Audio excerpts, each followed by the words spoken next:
2009년 강의할 때도 제가 소개해드렸는데 제가 히브리서 신학이라는 이 작은 책 한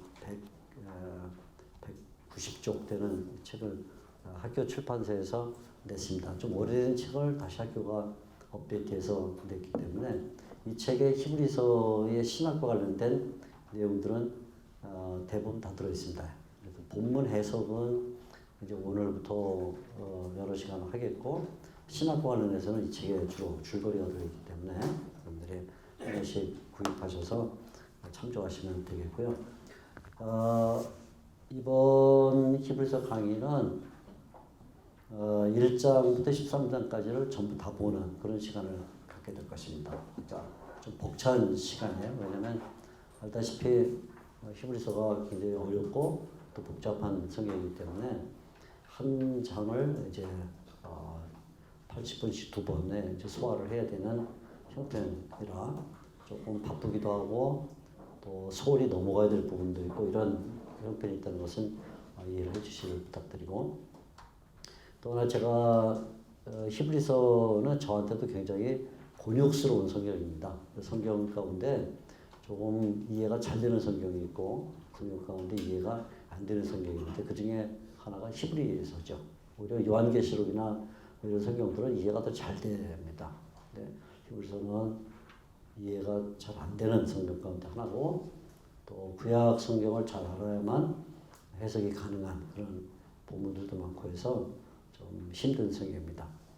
청년 시절부터 부교육자 생활하면서 청년들, 또 교사들 등등에게 히브리서를 가르치려고 여러 번 노력을 했었는데 매번 한 1장 정도 가다가 그만두고 이렇게 했었습니다. 그래서 여러 번 그만두다가 제가 유학하는 중에 이래갖고는 안 되겠다 해서 몇 달 동안 히브리서만 집중적으로 읽고 또 히브리서 유명한 주석들 또 참고서들을 뒤지면서 공부를 했었습니다. 근데 그때도 역시 느낌은 이렇게 성경을 어렵게 썼나, 성경 꼭 쉽게 쓰면 안 되나 하는 그런 마음이 굉장히 심하게 들었었는데 이제 2003,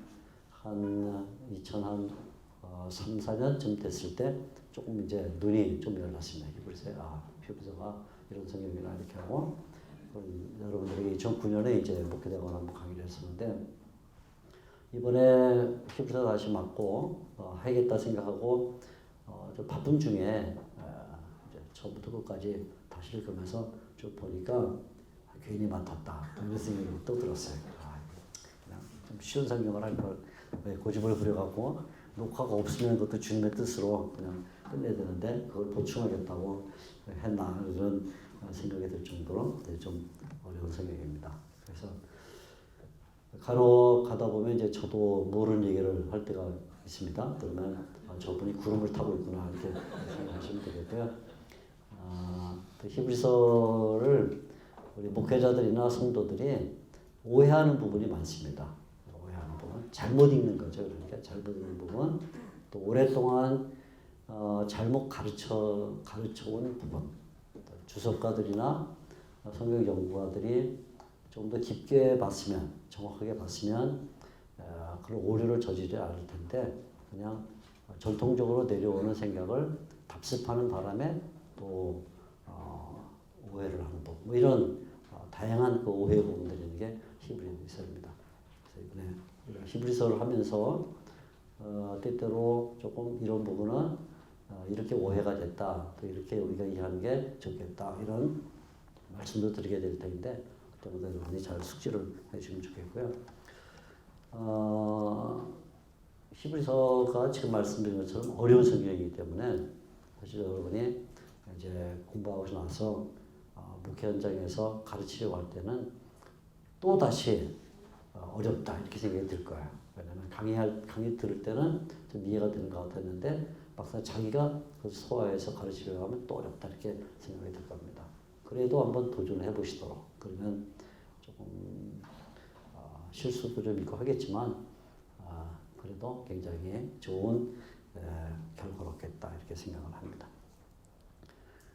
여러분들에게 교환을 드렸는데요. 저는 교환을 따라가지 않고 제 내용은 똑같은데 제가 제 나름대로 편집한 책을 가지고 하기 때문에 페이지 수를 제가 불러드리지 못합니다. 그러니까 구조만 이렇게 전체적인 구조만 잘 따라오시면 되겠습니다.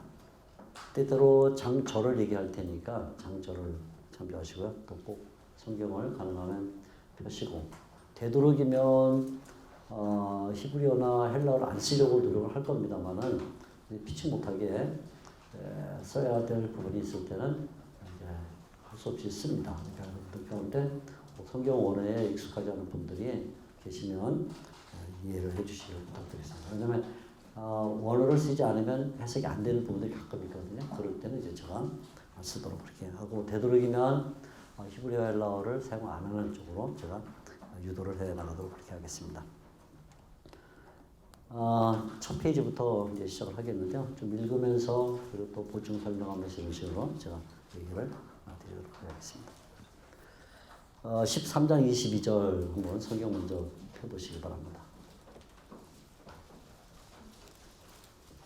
13장 22절 맨 마지막으로 있는 말씀인데요.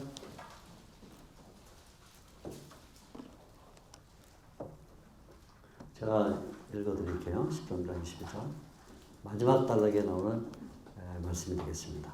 형제들아 내가 너희를 권하노니 권면의 말을 용납하라. 내가 간단히 너희에게 썼느니라.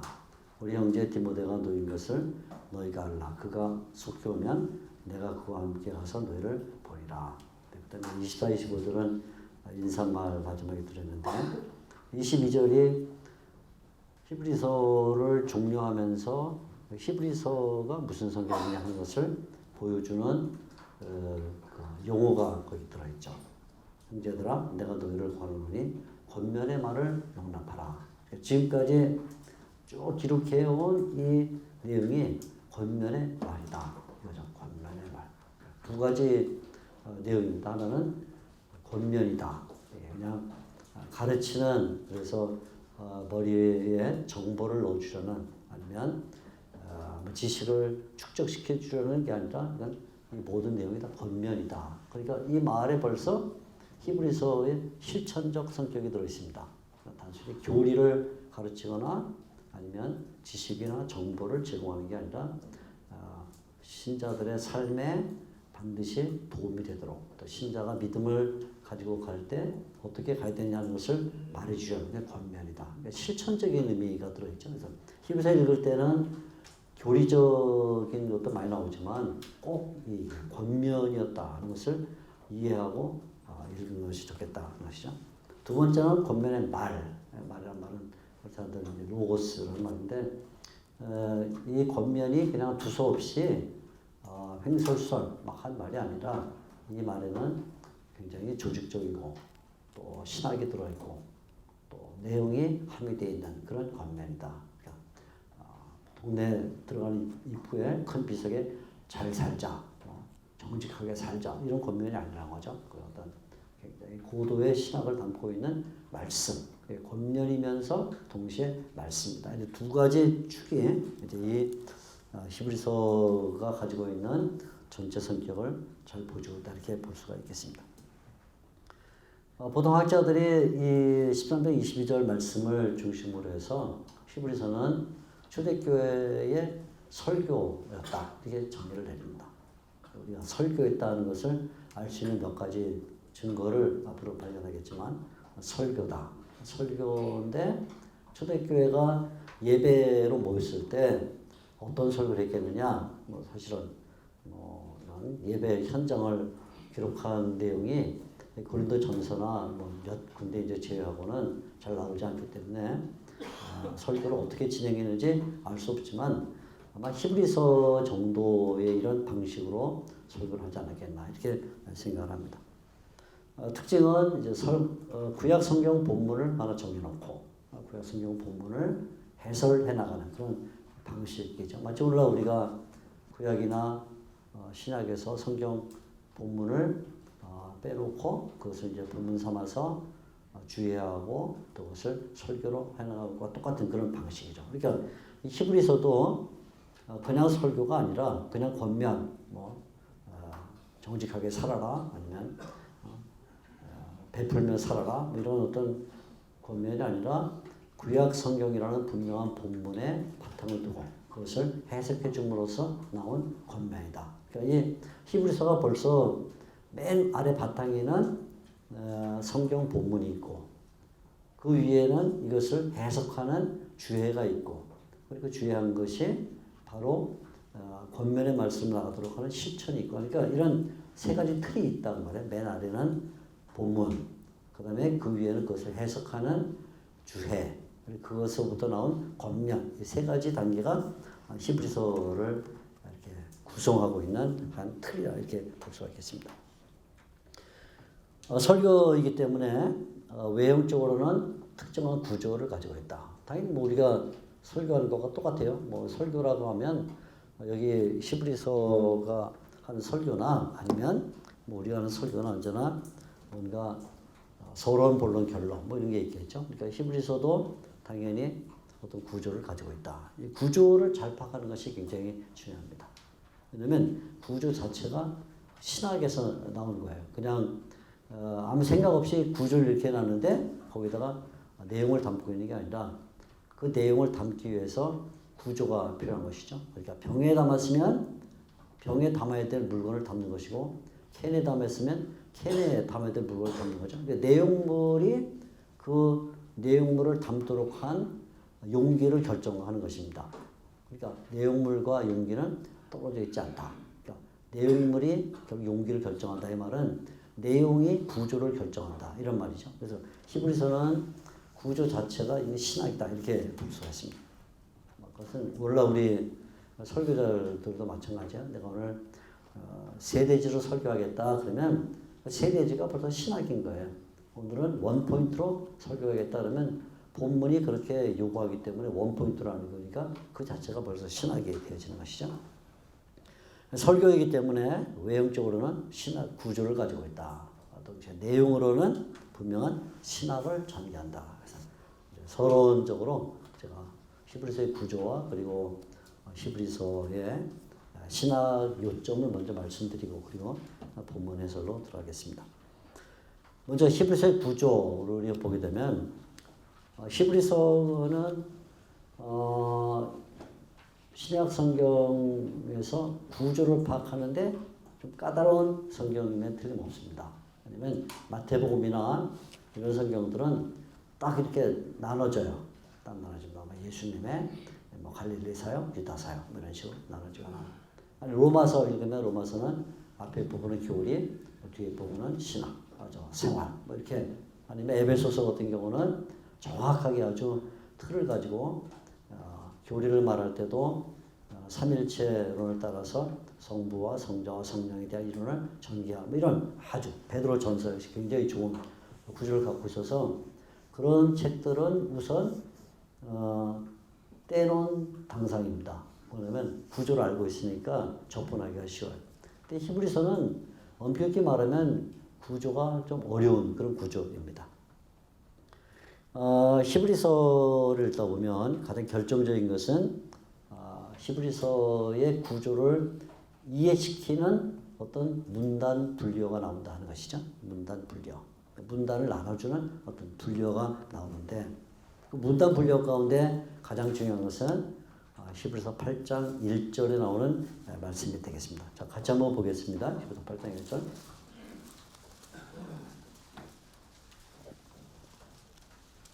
제가 읽어드릴게요. 8장 1절. 사실 지금이란 말은 이제 번역하는 분이 덧붙인 거고요. 내용이 그렇게 해야만 딱 이해가 잘 되니까.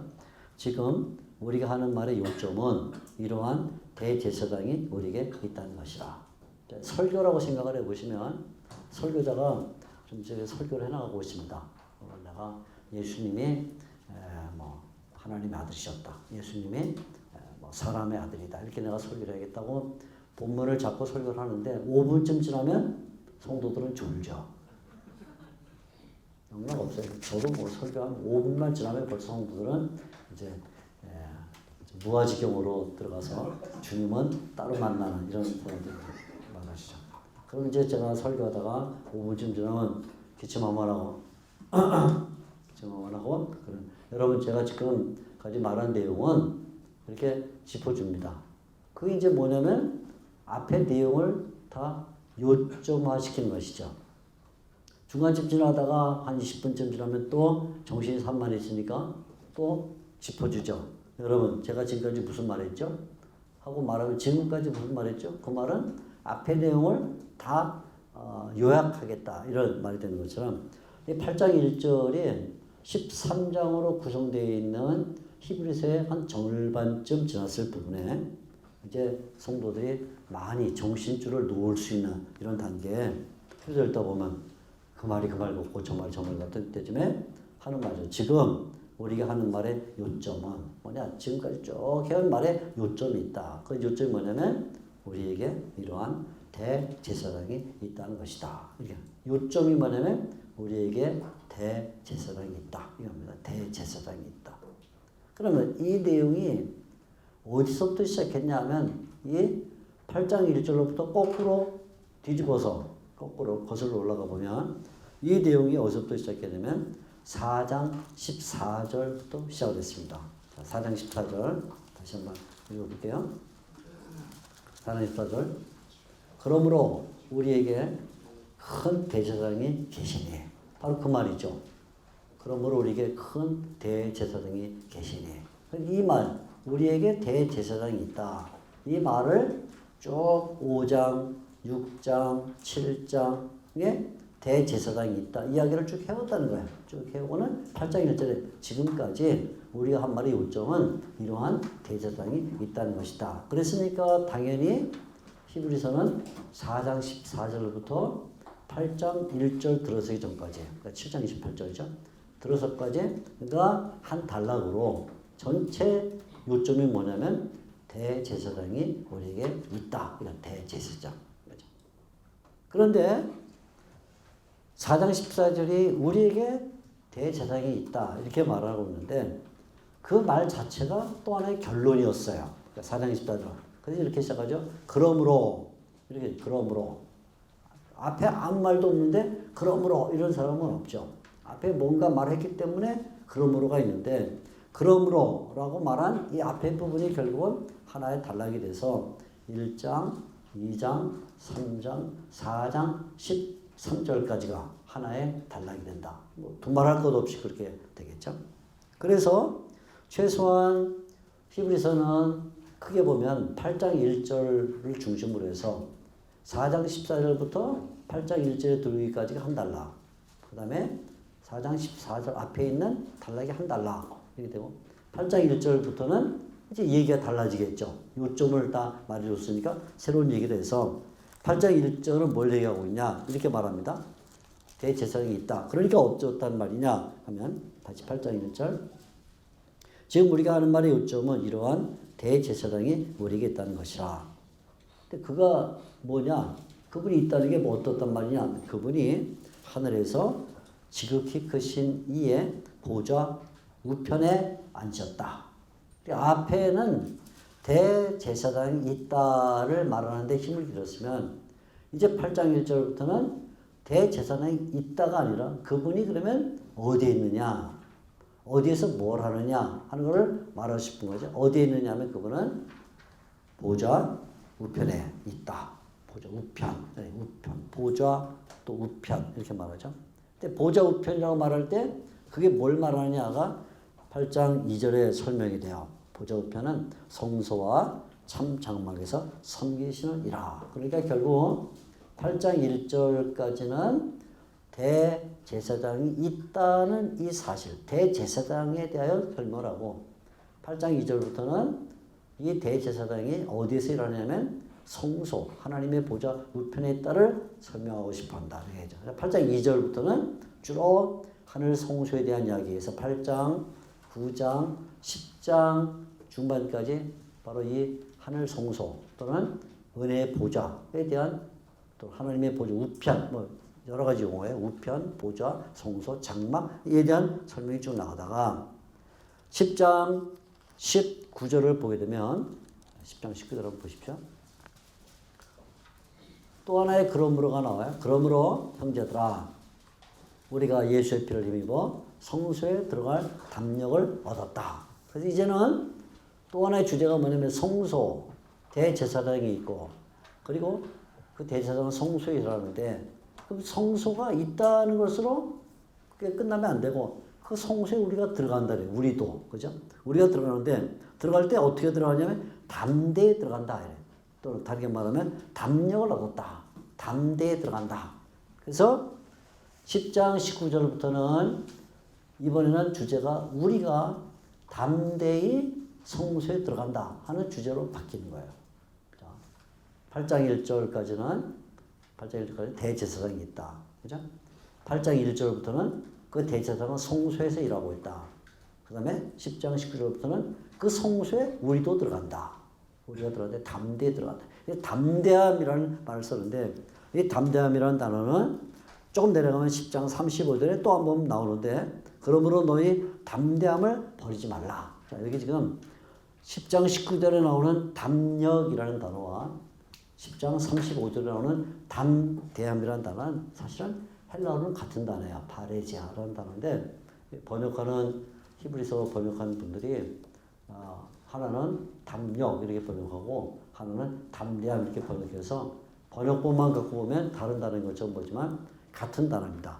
그러니까 성소에 예수님이 대제사장으로 들어가셨는데 우리도 거기에 들어가는데 거기에 들어가려면 뭐가 필요하면 담대함이 필요하다. 담력이 필요하다 이렇게 말하죠.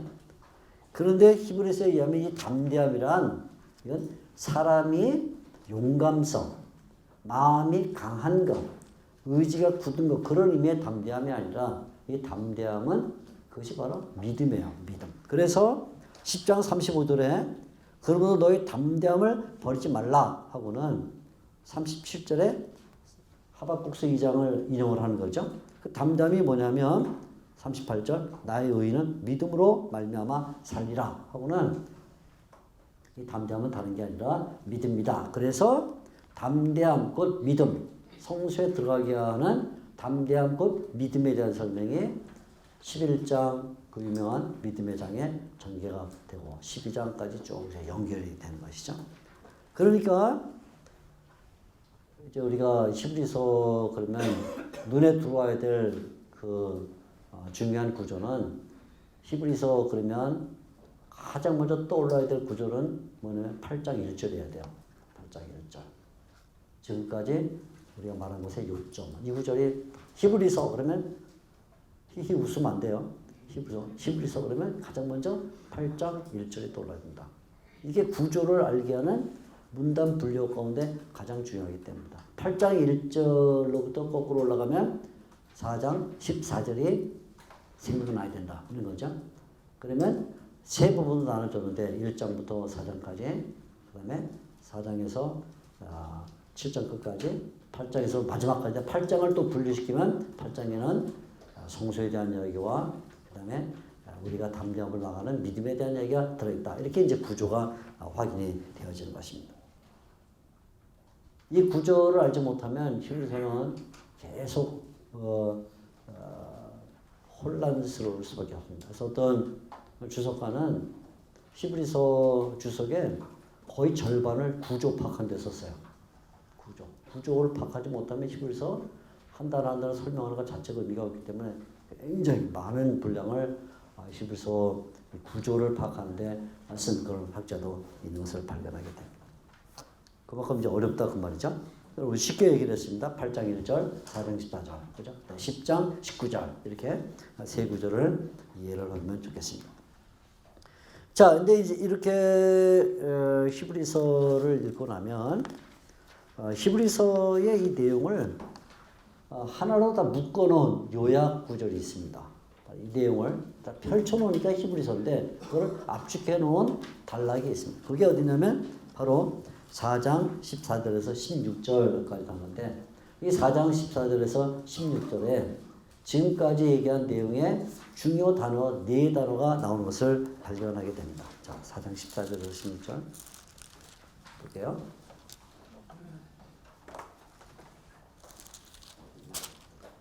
조금 졸리는 시간이니까 같이 한번 읽어볼게요. 4장 14절부터 16절까지 시작. 그러므로 우리에게 큰 대제사장이 계시니 승천하시니 곧 하나님의 아들 예수시라. 우리가 믿는 도리를 굳게 잡을지어다. 우리에게 있는 대제사장은 우리의 연약함을 동정하지 못할 리가 아니시오. 모든 일에 우리와 똑같이 시험을 받으시이로되 죄는 없으시라. 그러므로 우리는 긍휼을 받고 때를 따라 돕는 은혜를 얻기 위하여 은혜의 보좌 앞에 담대히 나갈 것입니다. 아멘. 자, 아까 말씀드린 이 히브리서의 처음 단락 1장부터 4장까지는 전체적인 내용이 뭐냐면 하나님의 아들에 대한 내용입니다.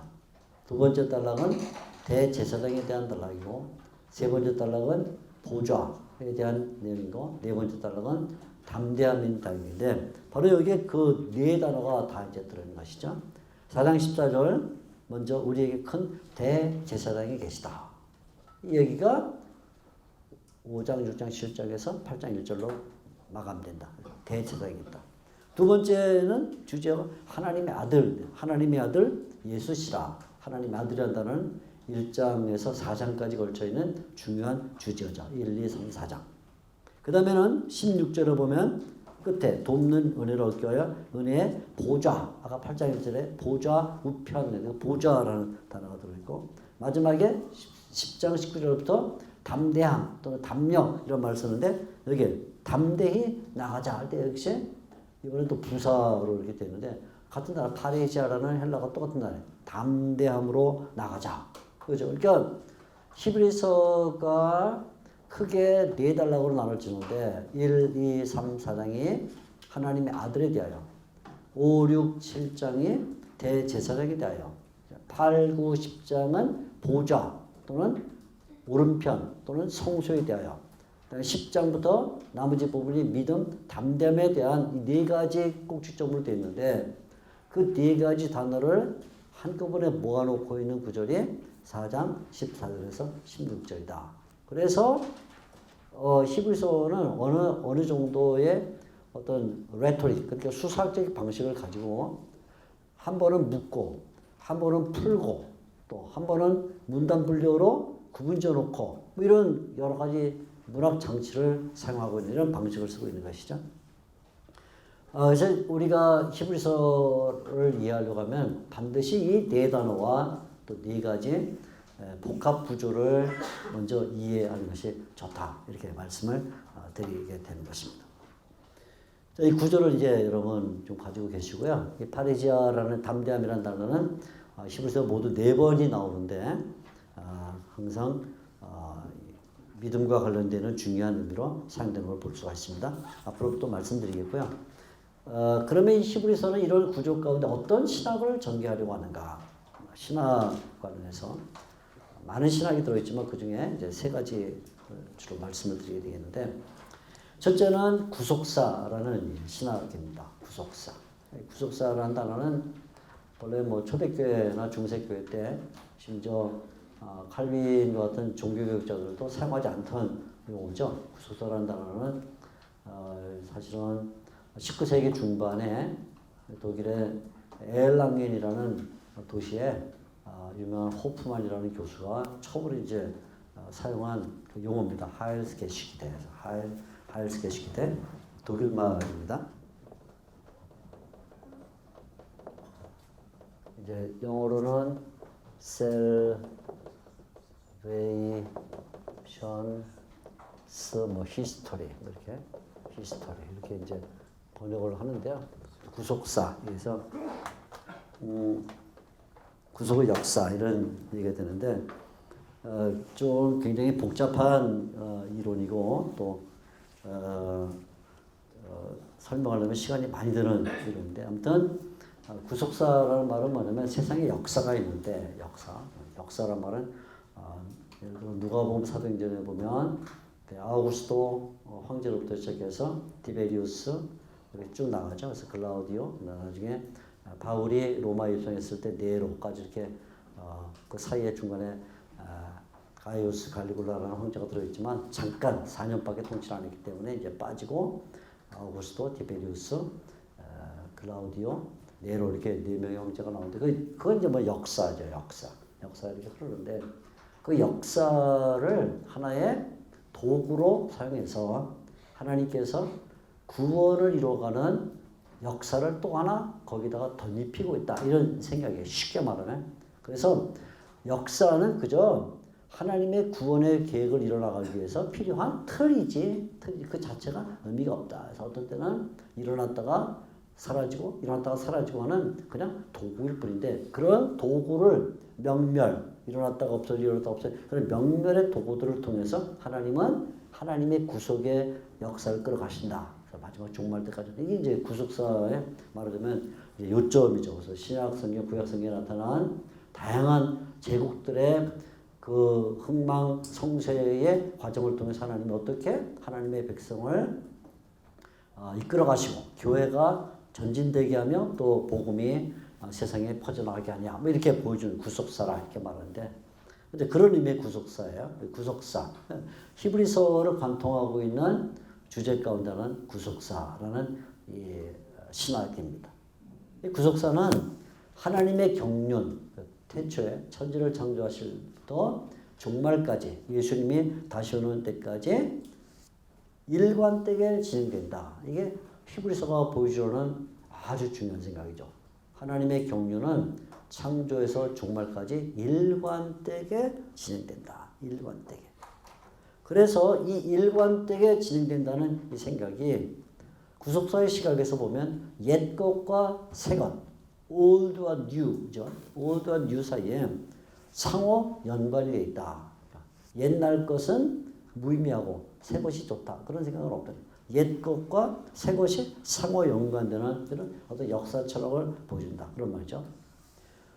이 말을 또 바꿔 말하면 결국 구약의 시대에 일어났던 일들과 신약의 시대에 일어나는 일들은 분리되는 게 아니라 연결되어 있다. 구약 시대와 신약 시대는 연결되어 있다. 연속된다는 것이죠.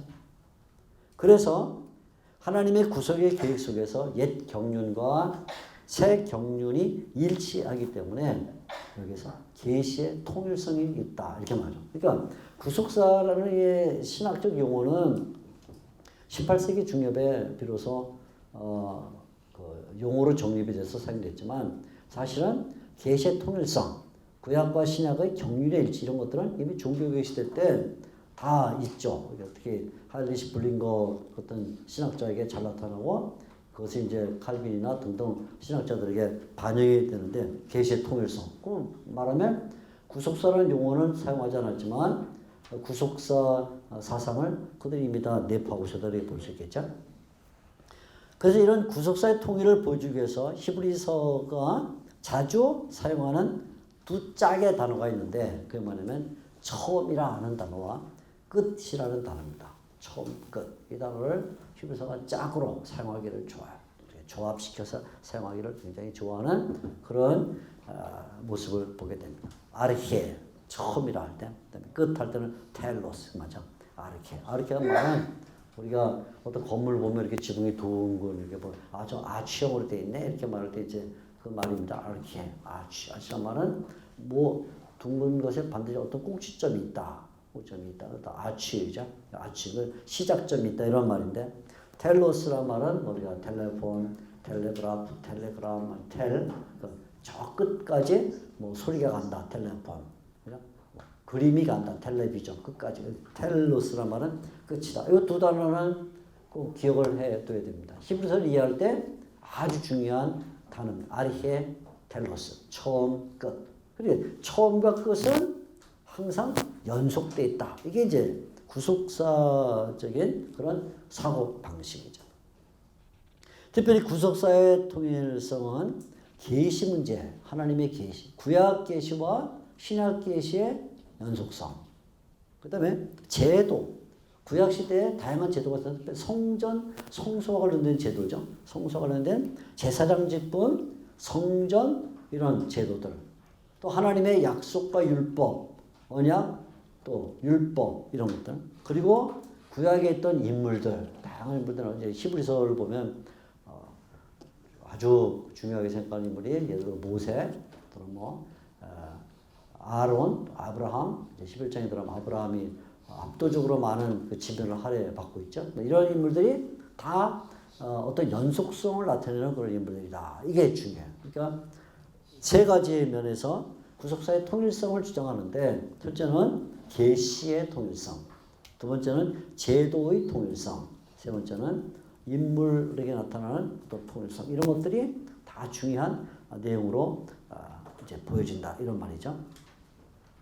그래서 이 계시의 통일, 처음과 끝, 이 구속사적 계시의 통일성을 말하기 위해서 히브리서는 이 처음과 끝을 강조하면서 구속사 사상을 보여주고, 그러다 보니까 많은 이야기를 구약 성경에 대해서 하게 되는 거죠. 구약 성경은 신약 성경에 비해서 시작점에 있으니까, 구약 성경에 볼 때는 신약 성경은 끝점에 있으니까 이 둘이 어떻게 만나는가, 구약과 신약의 만남 또는 구약 성경에 대한 이해. 그래서 어떻게 보게 되면 히브리서는 전반적으로 구약 성경에 대한 이해, 그게 결국은 히브리서다 이렇게 볼 수 있는, 구약 성경을 어떻게 이해하고 있는가, 또 구약을 어떻게 해석해 주려고 하는가, 이런 것이죠. 구속사에서 특별히 중요한 것은 구약 성경과 예수 그리스도의 관계성입니다. 예수님과 구약 성경이 어떤 관계를 갖고 있는가.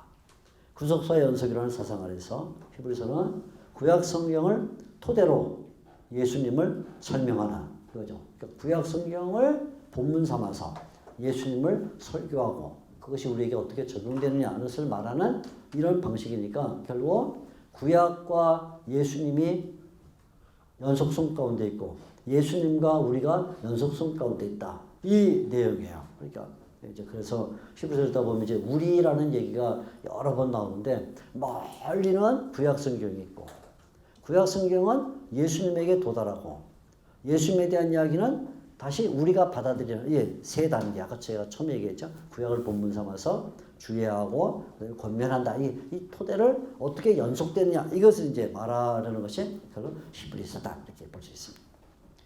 구약 성경에 대한 내용이 많이 나오는 걸 볼 수 있는데, 대체적으로 인용으로 보면 인용 한 30개 정도의 구약 성경이 인용되는 걸 볼 수가 있습니다. 아주 짧게 지나가는 듯이 하는 것들은 빼고 그냥 한 문장 정도라도 최소한 인용되는 걸 보면 30여 개 정도의 구약 성경 본문이 인용이 됩니다. 특히 레위기가 매우 중요하게 사용돼요. 왜냐하면 이제 제사법, 또 제사장, 성전 등등을 말하다 보니까 레위기가 아주 중요하게 사용되죠. 특히 레위기 가운데서도 레위기 16장이 아주 중요하게 사용됩니다. 레위기 16장이 히브리서 9장에 녹아 들어와 있어요. 히브리서 9장은 레위기 16장을 다 녹아들여서 이렇게 다 받아들이고 있는 그런 형태다. 레위기 16장과 히브리서 9장이 서로 긴밀하게 만나는 그런 방식을 취하고 있습니다. 이 말은 바꿔 말하면 히브리서가 구약 성경을 근본적으로 인정하면서 시작하고 있다 이렇게 보는 것이죠. 구약 성경에 믿을 게 별로 없어. 구약 성경에 뭐 이런 부분은 믿지만 이런 부분 믿을 수 없어. 이런 태도는 없어요. 구약 성경을 전체로 하나님의 계시로 받으면서 그 하나님의 계신 구약 성경으로부터 어떻게 예수님을 설명하고 예수님을 설명한 것이 어떻게 우리에게 적용되는가 이렇게 나가려는 그런 의지를 갖고 있죠. 이제 구약 성경을 히브리서가 사용할 때 이제 논의해야 될 것 가운데 하나는 뭐냐면 여러분 도표를 그다음 바로 내려가는데 이제 도표가 하나 있죠. 성경 왼쪽에는 히브리서가 들어있고 오른쪽 끝에는 주제가 들어있고 그 사이에 이제 인용구와 위치가 이렇게 들어있는데 히브리서 1:4장을 보시면 1:4장에서 주제 성구는 시편 2편 7절입니다. 시편 2편 7절. 또 사무엘하 7장 14절에 같이 들어있지만 시편 2편 7절 너는 내 아들이라 오늘 내가 너를 낳았다. 이게 이제 1장에서 4장까지를 끌어가는 주제 성구예요. 이렇게 5장에서 7장을 이끌어가는 5, 6, 7장을 이끌어가는 주제 성구는 시편 110편 4절 너는 멜기세덱의 반차를 따르는 영원한 제사장이다. 이게 5장, 6장, 7장을 끌어가는 주제 성구가 됩니다. 그러면 8장에서 10장은 출애굽기 25장 40절인데 이것은 하나님이 모세에게 산과 산에서 보인 방식대로 성전을 지으라 한 이 구절입니다. 성전, 성소에 대한 구절이죠. 그게 이제 전반적으로 끌어가면서 거기에 새 언약에 대한 예레미야 31장 또 하나님 앞에 몸을 예물로 드린다 말하는 시편 40편 등이 이렇게 곁들여져 있어요. 그리고 10장에서 13장까지 주제 성구는 하박국서 2장 3절에서 4절 의인은 믿음으로 말미암아 살리라 이거죠. 그래서 이제 믿음에 대한 이야기를 10장, 11장, 12장 이렇게 쭉 내려가서 결국 한 덩어리 아까 말한 대로 하나님의 아들을 말하고 있는 1장에서 4장까지의 주제 성구는 시편 2편 7절. 두 번째는 5장에서 7장 대제사장을 말하고 있는 이 단락의 주제 성구는 시편 110편 4절. 그리고 성소에 대하여 말하고 있는 이 구절의 8장에서 10장까지의 주제 성구는 출애굽기 25장 40절. 그리고 믿음과 믿음의 열전에 대해서 말하고 있는 10장부터 돼서 13장까지 내용은 하박국서 2장 3절 4절 의인은 믿음으로 말미암아 살리라 이렇게 딱 정해져 있어요. 이렇게 그러니까 내용이 있고 주제가 있고 위치가 딱 되어 있는데 여기에서 던지게 되는 질문은 이렇게 주제가 있고 거기에 성경 구절이 있다. 성경 구절이 있고 주제가 있고 그걸 해설해 나간다 할 때 김희선 기자가 이 구약 성경 본문과 그에 대한 해설에서 나온 신학과의 관계 속에서 첫째 가능성 신학 주제를 먼저 설정해 놓고 내가 이 히브리서를 쓰면서 하나님의 아들에 대해서 쓸 거야. 대제사장에 대해서 쓸 거야. 성소에 대해서 쓸 거야. 믿음에 대해서 쓸 거야. 이렇게 주제를 걸어놓고 거기에 맞는 성구가 뭘까 하고는 찾아서 시편 2편이 7절이 딱 맞네. 시편 110편 4절이 맞네. 이렇게 맞췄을까? 아니면 본인이 구약 성경을 읽다가 신약의 한 신자로서 구약 성경을 읽다가 어느 부분을 보니까 이거는 예수님은 하나님의 아들을 말하네. 시편 2편 7절. 이거는 예수님을 제사장으로 말하네. 시편 110편 4절. 이렇게 그 구절들을 먼저 메모를 해놓고 그 구절들을 해설했을까? 네. 지금 제가 한 말이 이해가 됩니까? 네. 이해가 안 되신 분 지금 어디 갔다 오신 거예요? 다시. 자, 기묘한 관계예요, 지금. 다른 성경에서는 잘 나타나지 않고 오직 이 방식이 비슷하게 나타나는 게 마태복음이 비슷하게 나타나요. 마태복음을 보면 마태복음이 이 히브리서와 동일한 질문을 던지게 만드는데 다른 성경은 그렇지 않아요. 그런데 자 이렇게 봅시다. 다시 히브리서 기자가 내가 오늘 성전 건축에 대해서 말해야겠다. 설교를 해야겠다. 성전 건축. 성도들이 돈 좀 내갖고 열심히 해서 단번에 지어야 되는데 이게 두 번, 세 번 짓지 말고 성전 건축에 대해서 말하겠다. 그럼 성경 본문이 뭐가 좋을까? 이렇게 했을까?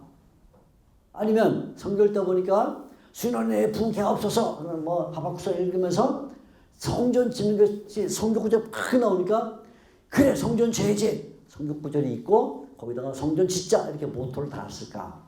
이해가 되시죠? 설교하는 방식이 우리가 둘 중에 하나예요. 어떤 분들은 먼저 주제를 맞춰봐요. 이건 연말 되면서 기도를 좀 많이 해야겠다. 기도하라고 하자. 뭐가 좋을까? 본문을 정하든가 기도라는 주제를 정해놓고 성경 구절을 거기 갖고 오든가 아니면 성경 읽다 보니까 기도가 자꾸 눈에 띄어. 기도해라. 그래 기도하자고 설교하겠다 해서 성경 구절이 먼저 있고 거기에 주제를 잡았을까? 자, 똑같은 거죠. 히브리서를 보면 히브리서가 예수님을 하나님의 아들로 믿고 이 기자가 예수님을 대제사장으로 믿고 그분이 성소에서 일하시는 분을 믿고 믿음의 시작자 종말자로 믿기 때문에 이 네 꼭지점을 잡아놓고 거기에 구약 성경으로부터 맞는 내용들을 맞춰놓았을까? 아니면 구약을 읽다 보니까 10편, 2편, 10편 눈에 띄어서 메모를 해놓고 110편, 4절 눈에 띄어서 메모해놓고 하다가 그거를 해설했을까? 어떻게 맞을 것 같은가요? 네, 어떤 사람은 첫 번째라고 하고 어떤 두 번째라고 하고 아무도 모르죠. 누가 알겠어요? 아무도 모르죠. 그런데 후자일 가능성도 높다. 후자 가능성. 왜냐하면 이제 이 히브리서가 나오던 당시 신약 시대죠. 신약 초기 예를 들어 히브리서가 네로의 박해 즈음에 기록됐다. 성전이 파괴되기 전에 기록됐다 이렇게 믿는다면 자유로운 학자들은 100년도 넘는 후에 기록됐다 이렇게 보는 사람도 있지만 그렇게 보기는 어렵고요. 네로와 그 다음에 성전 파괴 주 70년 그 어간에 기록됐다 이렇게 본다면 그 당시는 아직 쿰난이나 등등 이런 유대 종파들이 살아있을 때예요. 바리새파 이런 종파들이 살아있을 때인데 그때 쿰난이라는 데서 나온 문서들 가운데 보면 지금 제가 말한 이 방식 먼저 성경 구절을 이렇게 정해놓고 거기다가 그 성경 구절에 대한 해석을 다는 이런 방식들이 적지 않게 있었어요. 그래서 이제 쿰난에서 나온 이 방식을 쿰난 플로리레기움 방식이다 이렇게 말하는데 플로리레기움 플라워 영어로 하면 꽃 할 때 플라워란 말이고요. 꽃. 그 다음에 레기움이라는 말은 블레그는 이제 모으다라는 뜻인데 우리식으로 하면 꽃다발을 모으는 거. 그러니까 뭐냐면 꽃병에다가 이렇게 꽃을 꽂을 때 뭐 국화도 몇 개 꽂고 장미도 몇 개 이렇게 꽂아서 한 블렌딩된 이렇게 꽃다발을 만드는 것 같은 그런 것인데 쿰난 사람들이 하기 좋아했던 그런 방식이죠. 무슨 말이냐면 구약 성경으로부터 여러 개 구절들을 뽑아와요. 뽑아다가 먼저 그 구절들을 다 모아놓고 메모를 해놓은 거죠. 메모를 해놓고 그 메모한 그 구약 성경들에 대한 해석을 따라요. 이렇게 해석. 이제 그래서 쿰난 플로리레기움 방식이다.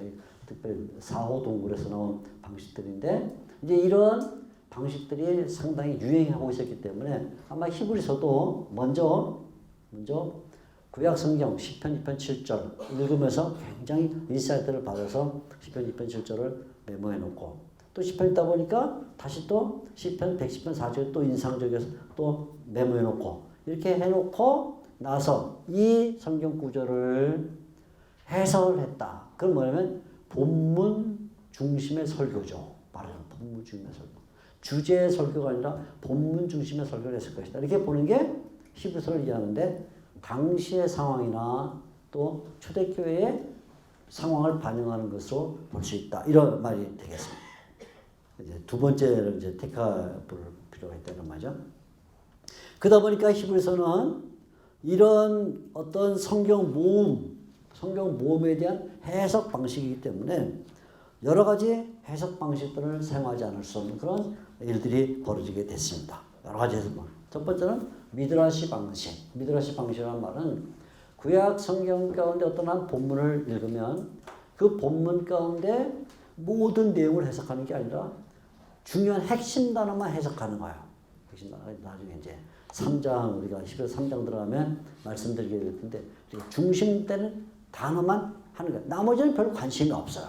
이게 오늘날 주석가들이나 오늘날 해석가들이 보면 이건 왜 이런 방식이 있을 수 할 정도지만 당시 랍비들이 즐겨 사용하던 방식 가운데 하나가 미드라시 방식인데 본문을 길게 인용해 놓고도 다른 건 다 생각 없이 거기서 한 단어 딱 그거 하나만 집중적으로 설명하고 말아요. 그렇게 예, 특이한 것이죠. 미드라시라 다라시라는 히브리서에 나왔습니다.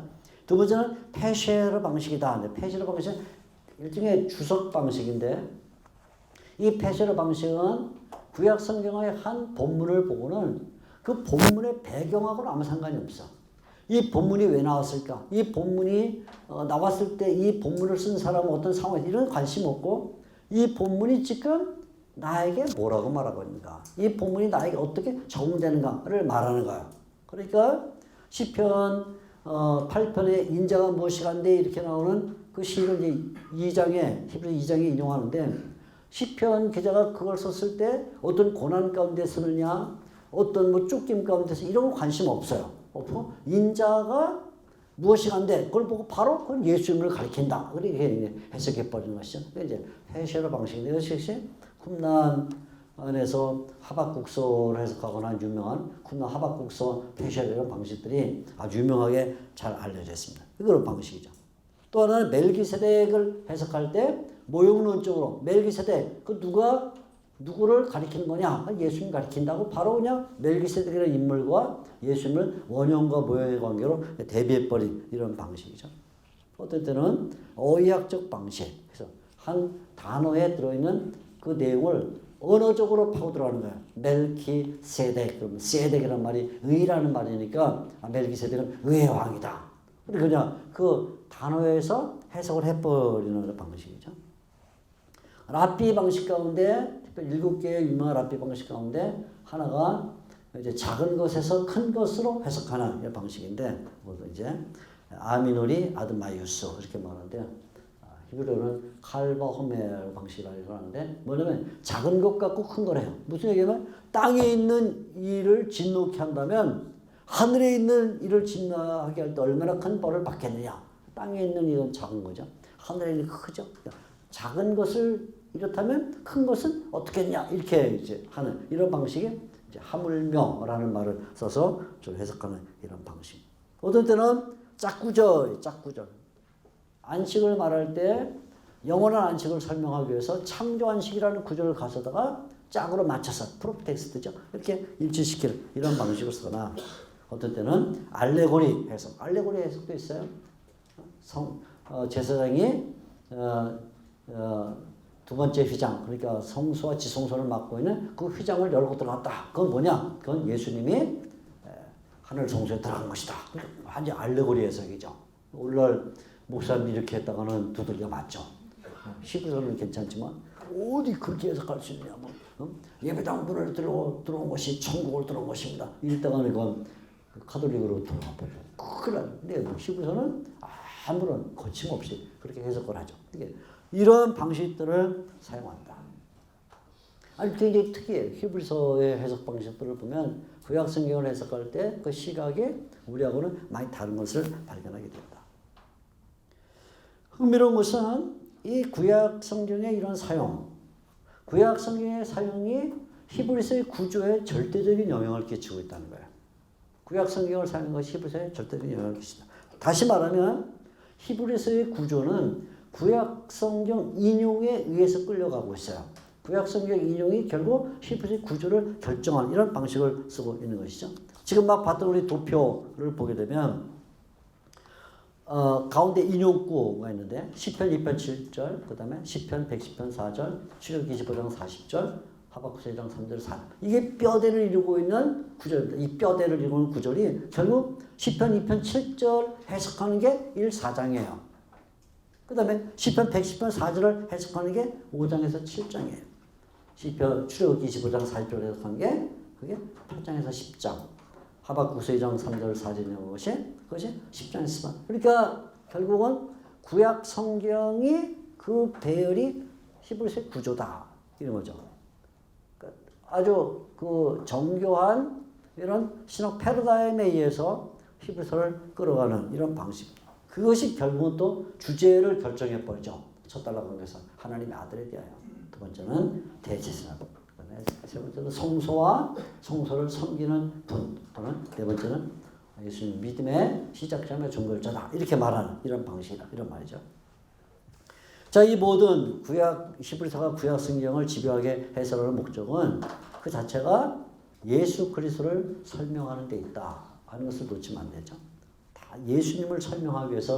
그러니까 히브리서에서 신학 가운데 가장 중요한 신학은 기독론이다 이렇게 말할 수밖에 없어요. 앞으로 우리가 잠깐 성령님에 대해서 다루게 되는데, 성령님에 대해서는 히브리서는 굉장히 언어를 아껴요. 말 아낍니다. 굉장히 좀 인색합니다. 성령에 대한 이야기 가운데. 그래서 오늘날도 히브리서를 연구하는 사람이 많지 않아요. 왜 많지 않을까요? 귀찮아서. 하다 보면 어렵고 힘드니까 복잡해갖고 막 지쳐. 머리에 과부하고 허해져. 그래서 안 하려고 그래. 근데 히브리서를 연구하는데 히브리서 연구 중에서 제일 안 되는 게 뭐냐면 히브리서의 성령에 대한 연구입니다. 제가 지금까지도 갖고 있는 히브리서의 성령에 대한 연구는 몇 개가 안 돼요. 몇 개 안 돼. 정말 거의 없어. 왜냐면 쓸 게 없어.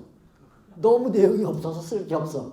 근데 저 스위스에는 어디 한 50년 전에, 한 40년 전에 베르 비더라는 분이 쓴 게 지금도 제일 정평인 것으로 남아있는데 그 논문은 8페이지밖에 안 돼요. 쓸 게 없어요. 어떻게 뭐 더 쓰려고 해도 쓸 게 없어. 그것도 막 이것저것 합해갖고 그게 쓸 게 없어. 여러분 가운데 혹시 박사학위 하실 분이 있으면 이번에 성경을 했으면 반드시 실패할 것이다. 쓸 게 없어가지고. 굉장히 중요한 내용은 담고 있는데 말을 너무 아껴요. 말을 너무 아껴서 성령님에 대해 쓸 게 없다.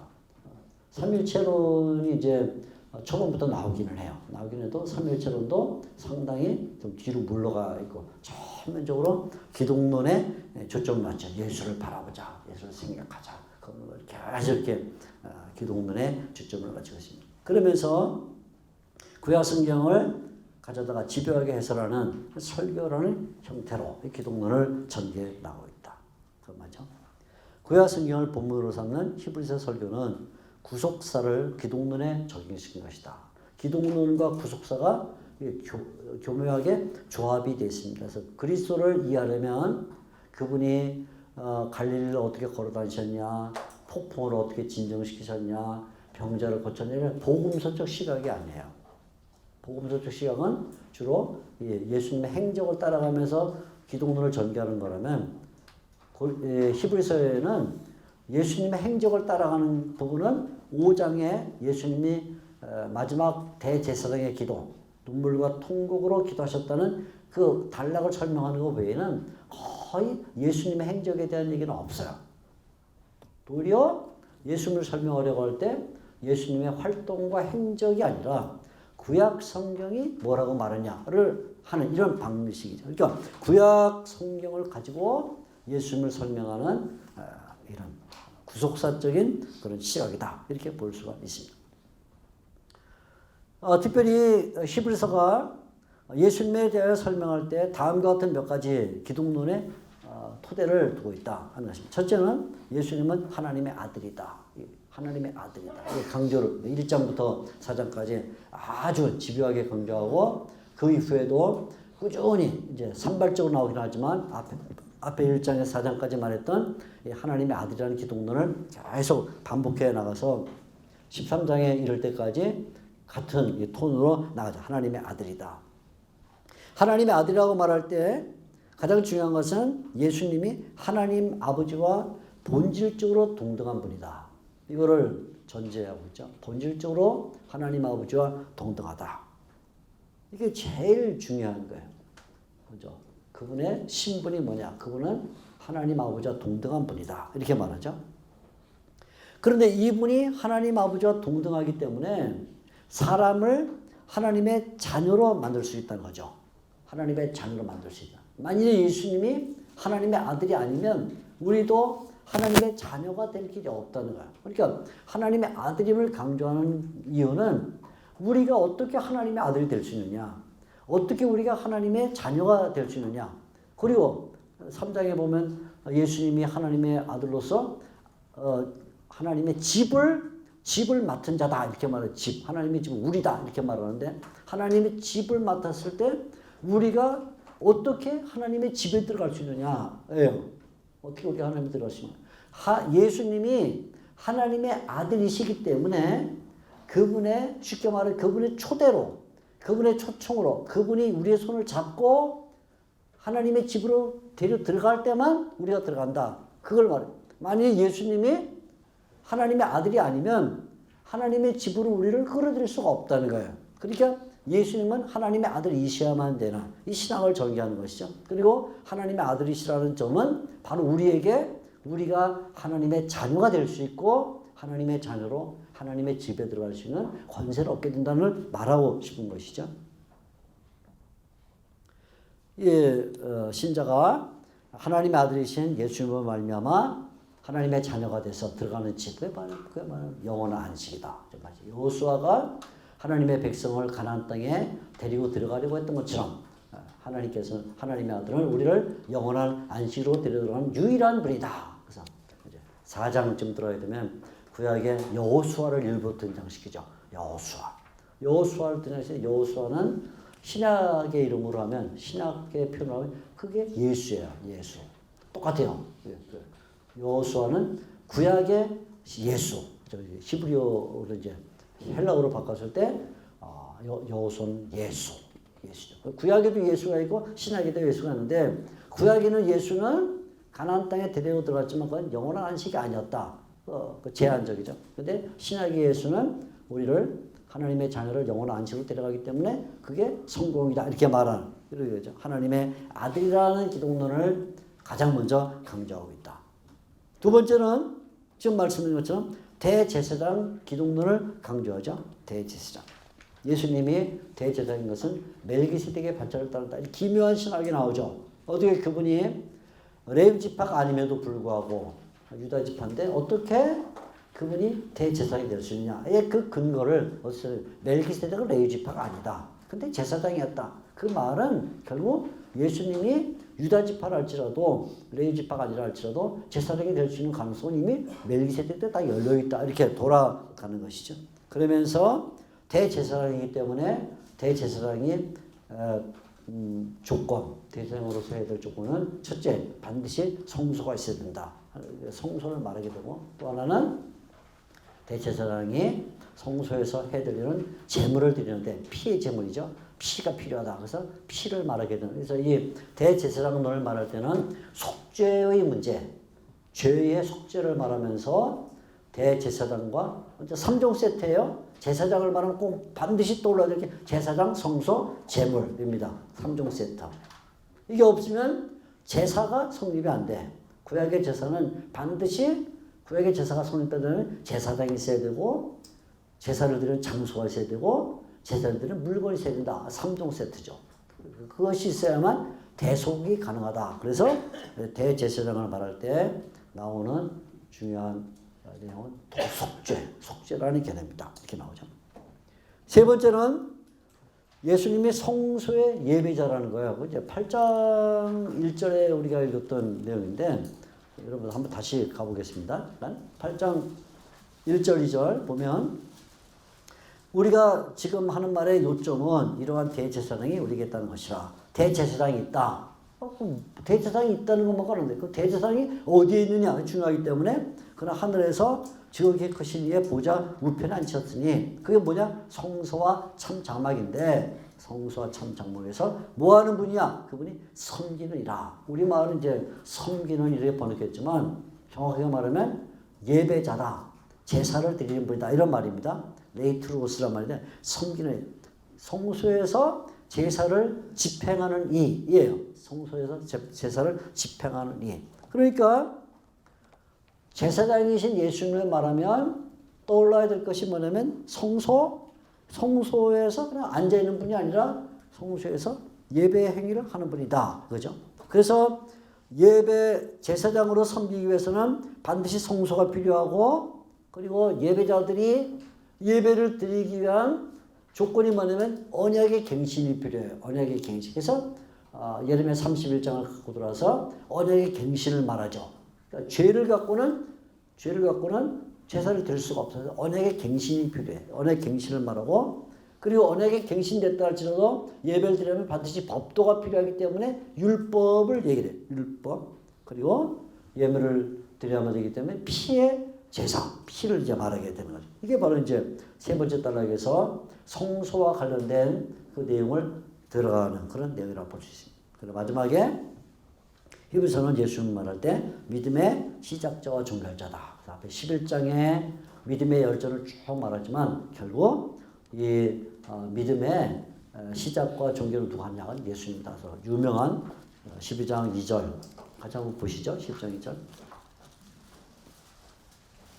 우리말 성경은 옛날 개혁부터 시작해서 옛날 구역도 계속 이렇게 번역해서 계속 이렇게 번역하고 또 요절이 돼 버렸기 때문에 바꿔놓으면 이게 이제 이단이 될 수 있어서 못 바꾸고 그냥 계속 쓰는데 믿음의 주요 온전케 하시는 이인 예수를 바라보자. 이렇게 믿음의 주요 온전케 하시는 이 했지만 정확하게 말하면 아까 말했죠. 제가 히브리서에는 시작과 끝이라는 단어가 중요하다는 얘기 그 단어. 믿음의 시작자요. 아르케고스. 헬로. 그다음에 믿음의 종결자다. 텔레오테스. 아르케와 텔로스를 담고 있는 분이다. 예수님이 이렇게 번역한 게 맞는 거예요. 믿음의 시작자요. 또 믿음의 종결자이다.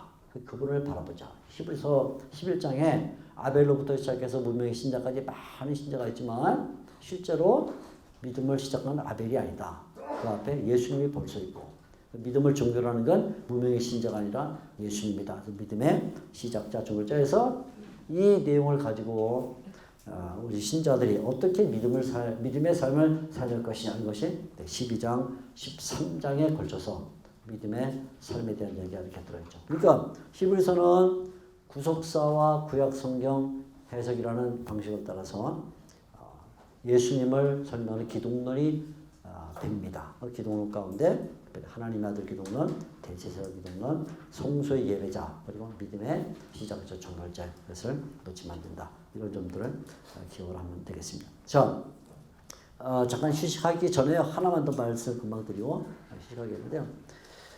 히브리서는 어떤 배경에서 기록됐겠는가? 이제 학자들도 많이 논의하지만 워낙 통일되지 않은 여러 이론들이 있는데 정리하면 실제는 천사 숭배라는 그 신학적 문제, 이단일 수 있죠. 천사 숭배라는 문제에 직면해서 그 문제를 해결해 주기 위해서 히브리서를 딱 이렇게 주장하는 사람들이 있어요. 천사 숭배에서 1장, 2장, 3장, 4장 보면 주로 천사에 대한 얘기가 쭉 나오거든요. 그러니까 예수님이 천사와 비교해서 어떤 분이냐 이걸 자꾸 얘기하기 때문에 천사 숭배를 방지하기 위함이다. 천사 숭배 얘기는 나중에 달랑 나오면 좀 더 얘기를 드릴 거예요.